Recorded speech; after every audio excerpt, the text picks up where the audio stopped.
everything is shifting. Your career, your relationships, your identity. You're between midlife and retirement. Now, this phase of life is very different for everyone, but there is no roadmap. However, there are some big shifts that we can prepare for. So, how do you navigate this phase of life with clarity and confidence? Let's talk about that. In this video, we'll address three of the biggest shifts that people experience in the transition from midlife to retirement. Now, I know I don't have to tell you that midlife isn't a static phase. Oh no, it is a long and windy path with change around every single corner. And as soon as you feel like you've got a handle on things, guess what? Yeah, it changes again. If all of this shifting and changing has you feeling unsettled, you're not alone. I think a lot of us feel that way.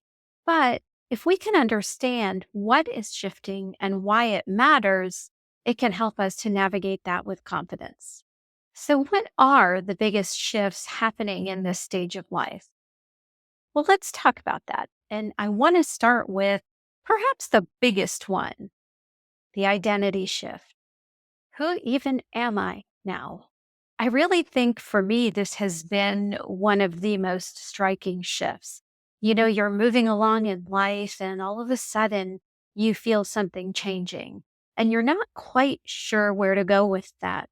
So, your work life may have been a cornerstone for you for a long time. I know that our business has been for me, but all of a sudden, that is not the main focus anymore. So, what do you do with that?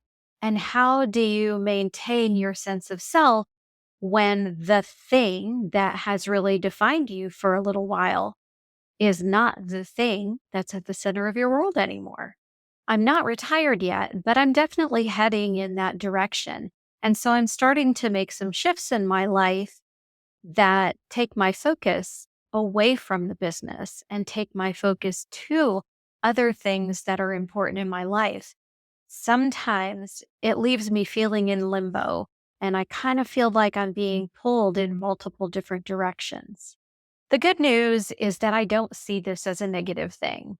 It just means that I'm changing and growing, and that's a good thing, right? Does that make sense to you? For years, your work and routine may have defined you, and now that's shifting in ways that maybe you didn't even expect. In some ways, you may feel invisible, both in your work life and your personal life. But at the same time, you feel like you see yourself better than you ever have before. Talk about confusing. But not to worry. With a little bit of reframing, we can find a footing that helps us to feel secure and confident. One thing we can do right now is to start to redefine ourselves beyond work and parenting. This is something that's so hard to do because if you're like me, you consume yourself with whatever that focus is in your life. And you're dedicated and you work real hard and you try to be the best that you can be at that thing that you're really focused on. I have always been this way, and I'll never forget one of the times that my husband brought this to my attention. Our kids were in middle school. I pride myself on being a great mom, and to me, they were the center of my world. And so, whatever they were doing and wherever they were, that always came first.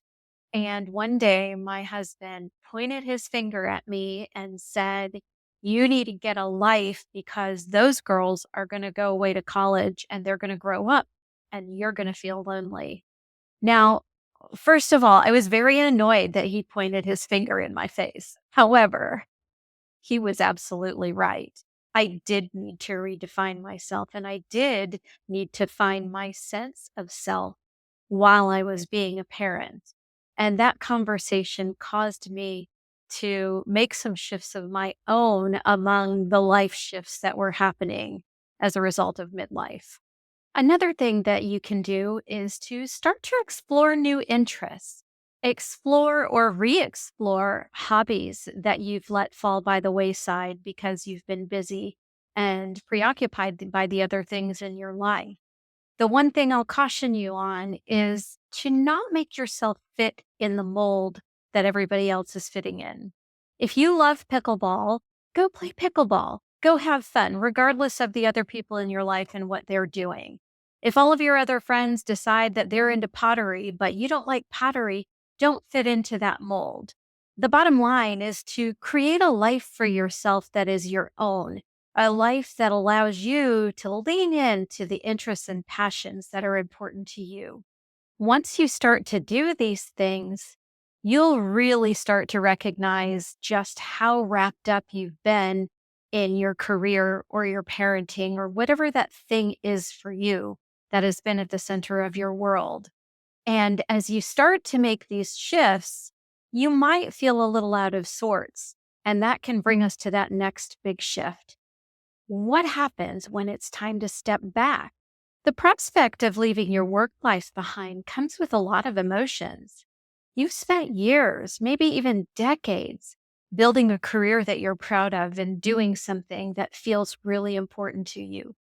And even if you feel ready to leave and move on to the next chapter of your life, guilt can kick in, especially if your work has had a big impact on the community. It definitely feels that way for me. For the last 3 decades, my husband and I have been publishing a senior resource guide in our local community.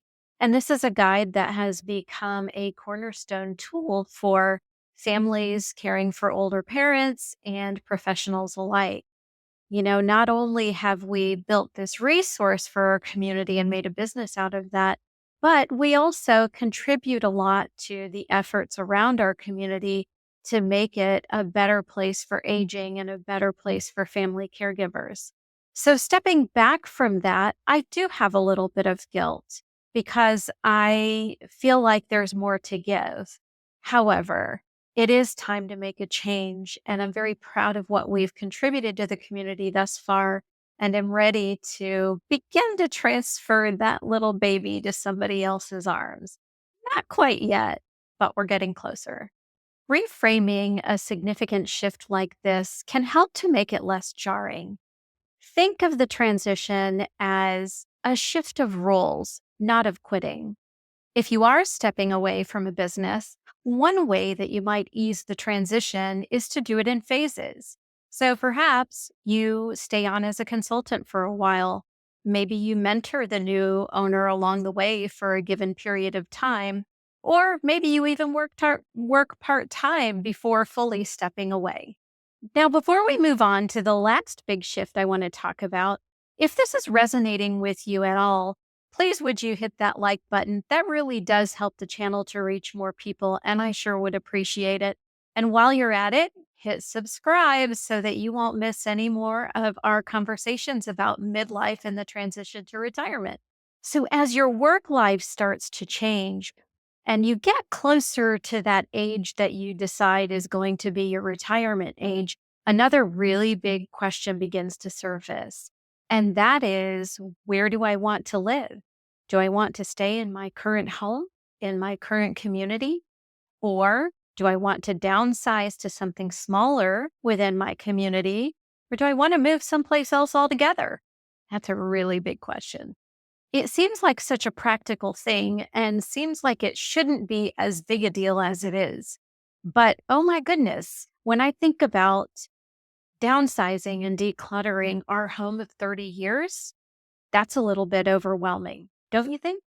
Every single room holds all kinds of things that we don't use, that we don't want, and that we don't need. Yet it's very difficult to let go of things that you've had for so long.